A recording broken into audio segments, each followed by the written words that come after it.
Hello students, हमने BA BSc first year की algebra की बुक का थर्ड सेक्शन स्टार्ट किया होता है, जिसमें हमारा चल रहा है चैप्टर नंबर 7 जो है relation between the roots and coefficient of an equation. अब इसमें हमने लास्ट टाइम कुछ एग्जांपल्स किए थे और कुछ थ्योरम्स की थी। हम आज आगे के एग्जांपल्स करने से पहले एक बार पीछे के कुछ रिजल्ट्स रिमाइंड कर लेते हैं, ताकि आगे आज के एग्जांपल्स करने में कोई डिफ़िकल्टी ना आए। अब जैसे एक रिजल्ट था हमारे पास ज़ीरो ऑफ पॉलिनोमियल। किसी भी नंबर को आप किसी पॉलिनोमियल की ज़ीरो कब बोलोगे? अगर उस पॉलिनोमियल में नंबर पुट करने पे हमारे पास ज़ीरो के इक्वल आ जाए तो वही नंबर उस पॉलिनोमियल की ज़ीरो बन जाता है। ऐसे ही इक्वेशन का रूट कब बोलोगे किसी नंबर को? अगर उस इक्वेशन में पुट करने पे इक्वेशन हमारी सेटिस्फाई हो जाती है। कोई नंबर आप इक्वेशन में पुट करें और वो इक्वेशन सेटिस्फाई हो रही है, इट मीन्स वो वैल्यू क्या है? रूट है उस इक्वेशन की। और हमारे पास एक दो और थे रिजल्ट। डिवीज़न एल्गोरिथम हमारे पास क्या थी? अगर हमारे पास कोई भी दो पॉलिनोमियल हैं तो उन दो पॉलिनोमियल के लिए हमारे पास यूनिक पॉलिनोमियल एग्जिस्ट करते हैं। क्यू और आर किस तरह से एग्जिस्ट करेंगे? मान लो एक की डिग्री ज़्यादा है, एक की कम है। ज़्यादा डिग्री वाला पॉलिनोमियल हमारे पास इधर आ जाता है और कम डिग्री वाला इधर आ जाता है। तो वो किस तरह से एग्जिस्ट करेंगे? F x is equals to g x into q x plus r x. ये आर एक्स एक तरह से आपका रिमाइंडर का काम करता है, क्यू एक्स और क्वोशिएंट का काम करता है। ठीक है। अब इसके बाद एक था रिजल्ट हमारे पास रिमाइंडर थ्योरम का। अगर कोई भी पॉलिनोमियल है एफ ऑफ एक्स, उसको किसी फैक्टर एक्स माइनस एच से अगर आप डिवाइड कर रहे हो तो उसमें रिमाइंडर किसके इक्वल आएगा? हमेशा एफ ऑफ एच के इक्वल आएगा। और एक दो रिजल्ट और किए थे हमने, इंपॉर्टेंट थे वो, आगे हर जगह यूज होने हैं। If alpha is root of equation f of x is equals to 0 then the polynomial f x is exactly divisible by x minus alpha. अगर अल्फा किसी भी इक्वेशन का रूट है तो एक्स माइनस अल्फा जो ये हमारे पास फैक्टर आया, इस फैक्टर से आपका पॉलिनोमियल एग्जैक्टली डिविजिबल होगा। मीन्स जब आप इस फैक्टर से इस पॉलिनोमियल को डिवाइड करोगे आपके पास रिमाइंडर हमेशा 0 आएगा। ऐसे ही अगर कोई भी फैक्टर किसी पॉलिनोमियल को एग्जैक्टली डिवाइड कर रहा है तो इट मीन्स वो जो उस फैक्टर की हेल्प से जो नंबर आ रहा है वो नंबर इक्वेशन का रूट ज़रूर होगा। कन्वर्स भी इसका ट्रू है और सिंपल भी। और सिंथेटिक डिवीज़न हमने सीखी थी। अब हम सीधा एग्जांपल्स पे आ जाते हैं। हमने 5 एग्जांपल्स कर लिए थे। नेक्स्ट 6th एग्जांपल से हम स्टार्ट करते हैं। आज सिर्फ इसके एग्जांपल से कंप्लीट करेंगे। उसके बाद नेक्स्ट जो एक्सरसाइज होगी वो नेक्स्ट वीडियो में स्टार्ट करेंगे। देखिए स्टूडेंट, एग्जांपल हमारे पास क्या है? If alpha is a real root of equation x cube plus p x square plus q x plus r is equals to 0 where p q and r are real then other two roots are real if this condition holds. ठीक है कि alpha हमें क्या दिया हुआ है? इस equation का रियल रूट दिया हुआ है। रूट बोल दिया इन्होंने इसका। इट मीन्स जब आप इस अल्फा से इस इक्वेशन को डिवाइड करोगे तो आपके पास रिमाइंडर क्या आएगा? 0 ही आएगा। अब जब आप इसको डिवाइड कर दोगे आपके पास 2 रूट और बचेंगे। 3 डिग्री की इक्वेशन है, 3 डिग्री की इक्वेशन है। टोटल रूट्स कितने होंगे? 3, जिसमें से एक रूट इन्होंने ऑलरेडी अल्फा बोल दिया रियल है। अब बाकी 2 रूट्स के लिए बोला कि बाकी 2 बचे हुए रूट्स भी रियल तभी होंगे जब ये कंडीशन हमारी सेटिस्फाइड होगी। ठीक है। अब देखें, स्टेप बाय स्टेप चलते हैं। अल्फा इन्होंने हमें बोल दिया इस इक्वेशन का रूट है। अगर अल्फा इस इक्वेशन का रूट है तो वही जो अभी हमने रिजल्ट पढ़ा कि एक्स माइनस अल्फा, अल्फा की हेल्प से हमारे पास फैक्टर क्या बनेगा? X minus alpha. वो इस इक्वेशन को एग्जैक्टली डिवाइड करेगा। मीन्स वही बात, अल्फा इसका रूट है तो आप अगर इसकी सिंथेटिक डिवीज़न इससे करोगे तो रिमाइंडर जो भी आएगा वो 0 ही आएगा। ठीक है। हमने क्या किया? इसके कोफिशिएंट लिख दिए। एक्स क्यूब का 1, एक्स स्क्वायर का p, एक्स का q और कांस्टेंट वाला r। फिर अल्फा से सिंथेटिक डिवीज़न ले ली। यहाँ पे एज इट इज़ ये 1 आ गया। 1 इंटू अल्फा अल्फा, और इन दोनों को ऐड किया तो p प्लस अल्फा। फिर इन दोनों को मल्टीप्लाई किया तो p into alpha plus alpha square.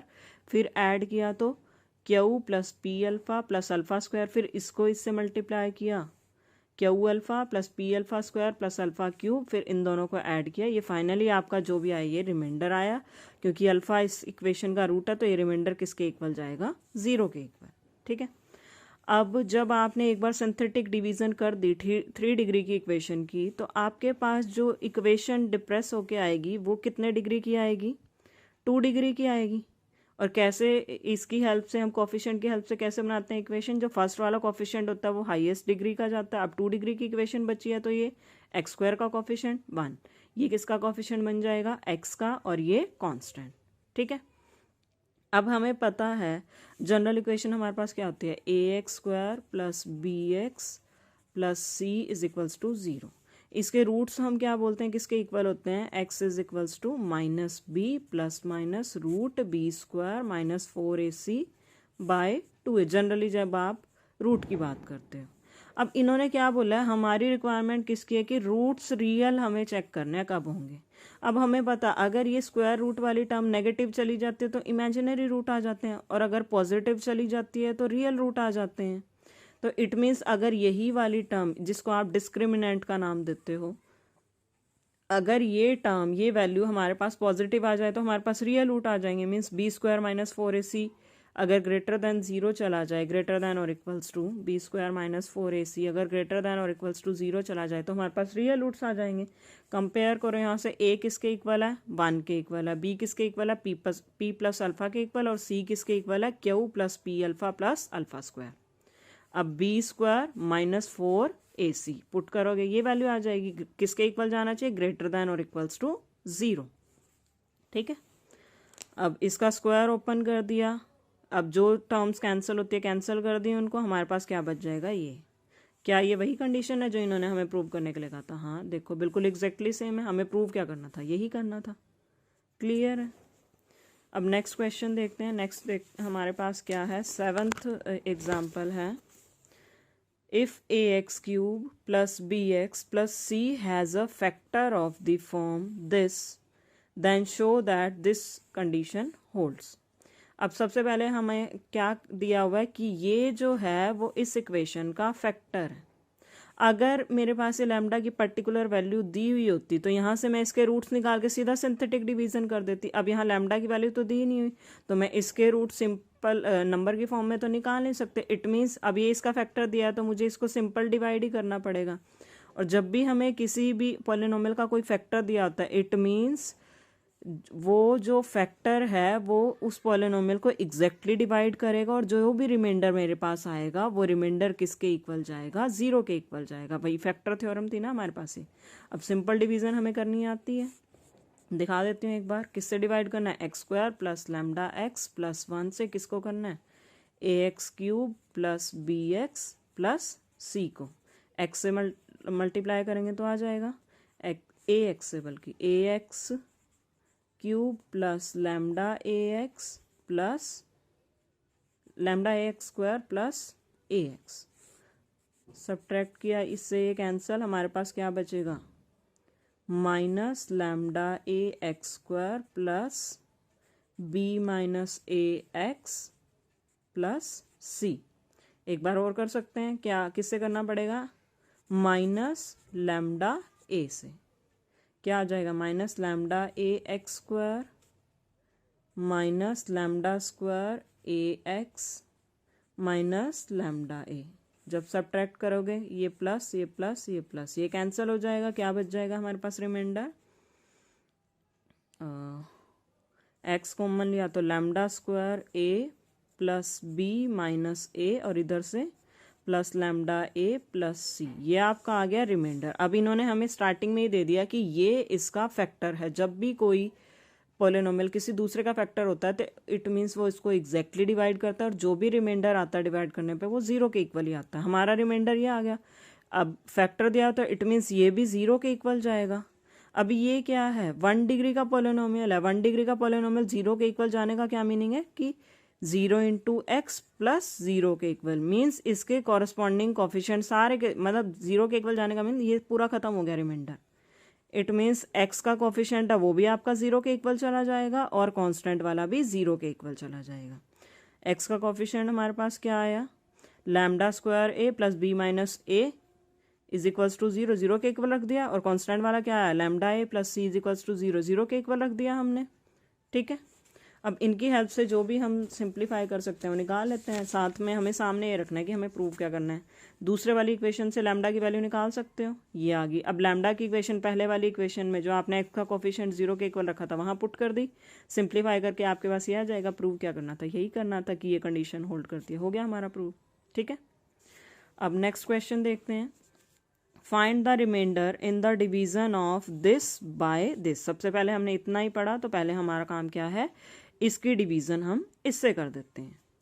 x minus ए का स्क्वायर का क्या मीनिंग है, हमारे पास दो फैक्टर आ गए ना, x माइनस ए मीन्स आपको डिवीजन a से एक बार करनी है, फिर दोबारा भी a से ही करनी पड़ेगी, ठीक है। दो बार इन्होंने बोल दिया कि a से करनी है। अब पहले इसके कोफिशिएंट लिख देते हैं। एक्स क्यूब का 1, एक्स स्क्वायर है नहीं तो पहले इसको कंप्लीट बनाना।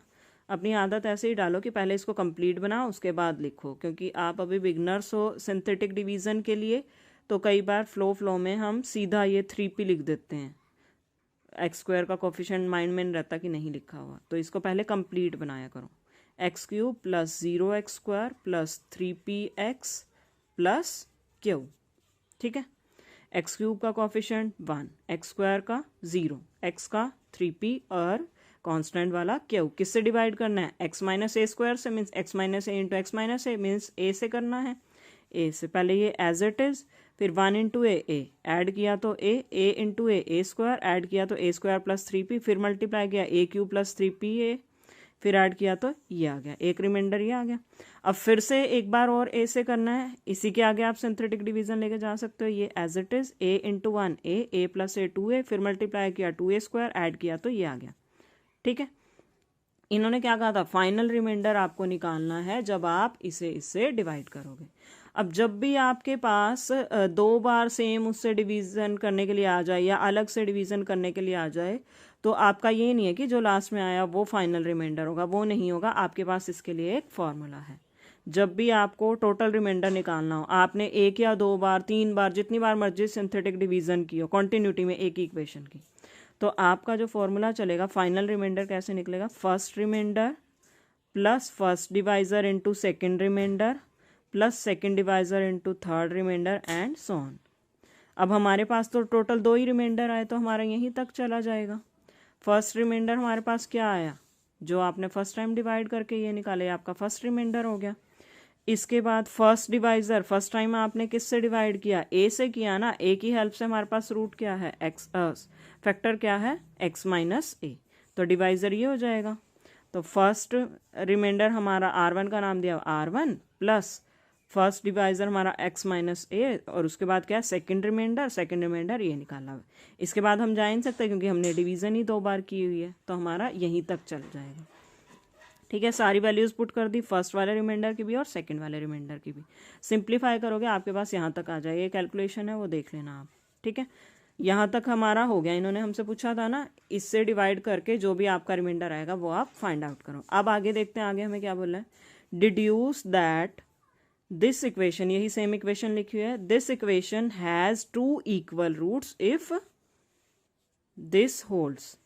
अब हम एक चीज़ देखें, हमने इसको इस फैक्टर से 2 बार डिवाइड किया, इट मीन्स अगर हम बोल दें कि यही फैक्टर इसको एग्जैक्टली डिवाइड करे तो ए ही इसके 2 बार रूट नहीं बन जाएंगे। क्या मीनिंग है कि इसके पास इक्वल रूट की बात कर रहे हैं ना, इक्वल रूट का क्या मीनिंग कि अगर x माइनस ए का होल स्क्वायर इसको एग्जैक्टली डिवाइड कर दे तो 2 रूट आ जाएंगे इसके। कौन से आएंगे, ए और वो दोनों कैसे हैं, इक्वल रूट्स आ जाएंगे। और हमसे इक्वल रूट्स की बात की हुई है, इट मीन्स इक्वल रूट आपके पास कब आएंगे, जब ये पूरा फैक्टर इसको एग्जैक्टली डिवाइड कर दे। मतलब एग्जैक्टली डिवाइड करने का क्या मीनिंग कि आपके पास रिमाइंडर किसके इक्वल आ जाए, 0 के इक्वल आ जाए। एग्जैक्टली डिवाइड तो तभी करता है जब रिमाइंडर 0 आता है। अब क्या किया हमने, फाइनल रिमाइंडर ये निकाला था ना, इट मीन्स ये आपका 0 के इक्वल आ जाए, मीन्स रिमाइंडर पूरा खत्म हो जाए। खत्म होने का क्या मीनिंग कि इसका x का कोफिशिएंट भी 0 के इक्वल चला जाए और कांस्टेंट वाला भी 0 के इक्वल चला जाए। तो हमने आगे क्या किया, x के कोफिशिएंट को अलग से 0 के इक्वल लेके चले गए। देखो a स्क्वायर प्लस b 0 के इक्वल रख दिया और कांस्टेंट वाले को अलग से 0 के इक्वल लेके चले गए। यहाँ से a स्क्वायर की वैल्यू क्या आ जाएगी, -p, और यहाँ से 2a क्यूब की वैल्यू क्यू आ जाएगी। यहाँ से सिंप्लीफाई करके बस इस तरह से हमने एडजस्टमेंट की है कि हमारे पास जो प्रूव करना था वो चीज़ तक हम पहुँच सकें। ए रेस टू द पावर 6 किसके इक्वल आ जाएगा, दोनों तरफ क्यूब अप्लाई कर दिया और यहाँ दोनों तरफ स्क्वायर अप्लाई कर दिया, फिर इन दोनों में से एक में से दूसरे की वैल्यू पुट कर दी। हमारे पास यही आ गई कंडीशन। हमें प्रूव क्या करनी थी, यही करनी थी कि इक्वल रूट्स होंगे तो ये कंडीशन होल्ड जरूर करेगी। तो पहले हमने माना कि इक्वल रूट्स हैं तो इट मीन्स रिमाइंडर 0 जाएगा। रिमाइंडर जैसे ही 0 किया हमारे पास यही कंडीशन आ गई जो हमें प्रूव करने के लिए बोली थी। आज के लिए लास्ट क्वेश्चन देखते हैं इस एक्सरसाइज का। Use the method of synthetic division to express this polynomial as a polynomial in powers of x minus 1। जब भी आपको किसी पॉलिनोमियल को किसी फैक्टर की पावर की फॉर्म में लाने के लिए बोला जाए तो इट मीन्स आपको क्या करना है, उस फैक्टर की हेल्प से जो भी नंबर आ रहा है उस नंबर से इसकी बिल्कुल लास्ट तक सिंथेटिक डिवीजन करते जाने, जब तक एक टर्म नहीं बच जाती इसमें तब तक कॉन्टिन्यूसली उसी नंबर से आपको इसके सिंथेटिक डिवीजन करती जानी है एंड तक। ठीक है, तो जब आप एंड तक करोगे तो आपका जो पॉलिनोमियल आएगा, अभी इस चीज़ को 1 मिनट के लिए भूल जाओ, आप सीधा यहाँ आते हैं हम। तो जब भी आपको किसी की पावर्स की फॉर्म में पॉलिनोमियल को एक्सप्रेस करने के लिए बोला जाए तो एंड तक आपको सिंथेटिक डिवीजन करनी है, जब तक एक टर्म नहीं बच जाती कॉन्टिन्यूसली उसी नंबर से। ठीक है, पहले इसका कोफिशिएंट लिखा, x की पावर 4 का लिख दिया 5, एक्स क्यूब का -3, एक्स स्क्वायर का 1, एक्स का 1 और कांस्टेंट वाला 1 से करनी है सिंथेटिक डिवीजन 1। ये as it is 5 into 1 5, add किया 2 इंटू 1 2, ऐड किया 3 इंटू 1 3, 3 + 1 4 और यहाँ से मल्टीप्लाई किया ये 4 + 1 5, एक ये आ गया आपका। ठीक है, फिर से एक बार 1 से ही आपको सिंथेटिक डिवीजन करनी है। कब तक करनी है, जब तक एक टर्म नहीं बच जाती एंड में। ठीक है, अब हमारे पास ये आ गए। अब ये 5 as it is 5 into 1 5, 5 + 2 7, 7 into 1 7, 7 + 3 10, 10 into 1 10 और ये क्या आ गया 14। अब फिर एक बार और करो, 5 as it is 5 into 1 5, 7 + 5 12, 12 into 1 12, 12 + 10 22। फिर एक बार और करो क्योंकि अभी तक 2 टर्म बाकी हैं यहाँ पे। फिर ये 5 एज इट इज़ 5 इंटू 1 5, 12 + 5 17। फिर से एक बार और करो, ये 5 एज इट इज। अब यहाँ जाके आपका स्टॉप होगा प्रोसेस और उसके बाद आपका नया पॉलिनोमियल इन्होंने किसकी फॉर्म में कहा था, x - 1 की पावर्स की फॉर्म में। अब नया पॉलिनोमियल कैसे बनेगा, नीचे से स्टार्ट हो जाओ कोफिशिएंट लेने। ठीक है, और आपके पास कितने डिग्री का पॉलिनोमियल था, 4 डिग्री का था ना, और इसी पॉलिनोमियल को आपने x - 1 की पावर की फॉर्म में एक्सप्रेस करना है। तो जो नया पॉलिनोमियल आएगा वो भी कितने डिग्री का आएगा, वो भी 4 डिग्री का ही आएगा। और वो कैसे आएगा, नीचे से स्टार्ट हो जाओ, जो ये सबसे नीचे वाला कोफिशिएंट है वो किसका ये नंबर है वो किसका कोफिशिएंट बन जाएगा, x - 1 की पावर 4 का। फिर इसके ऊपर गए, ये x - 1 की पावर 3 का कोफिशिएंट बनेगा, ये x - 1 की पावर 2 का, ये x - 1 की पावर 1 का और ये कांस्टेंट वाला कोफिशिएंट। क्योंकि इन्होंने एक पॉलिनोमियल के किसी फैक्टर की फॉर्म में एक्सप्रेस करने के लिए कहा है, किसी फैक्टर की पावर्स की फॉर्म में, तो जितने डिग्री का पॉलिनोमियल है वो नेक्स्ट सॉल्व करने के बाद भी हमें उतने ही डिग्री का शो करना है, क्योंकि इसको एक्सप्रेस ही तो कर रहे हैं। इन्होंने ये तो नहीं कहा ना कि डिप्रेस्ड इक्वेशन हमें दिखाओ कितने की आएगी। ठीक है, जब भी आपको ऐसे बोला जाए तो आपको इसी तरह से अपना प्रोसेस करना है। ऐसे करोगे तो शायद कंफ्यूज हो जाओगे क्या ये, बस ये याद रखो नीचे से स्टार्ट होते होते ऊपर जाना है। नीचे वाला हाईएस्ट वाली डिग्री का कोफिशिएंट है, फिर लोअर, फिर उससे लोअर, फिर उससे लोअर, फिर ये लोवेस्ट। ठीक है, तो ये था हमारा आज तक का काम। उम्मीद करती हूँ सबको समझ में आ गया होगा। फिर भी अगर किसी को कोई डाउट है तो आप मुझसे पूछ सकते हो। इसके बाद हम नेक्स्ट वीडियो में नेक्स्ट एक्सरसाइज स्टार्ट करेंगे। Thank you students.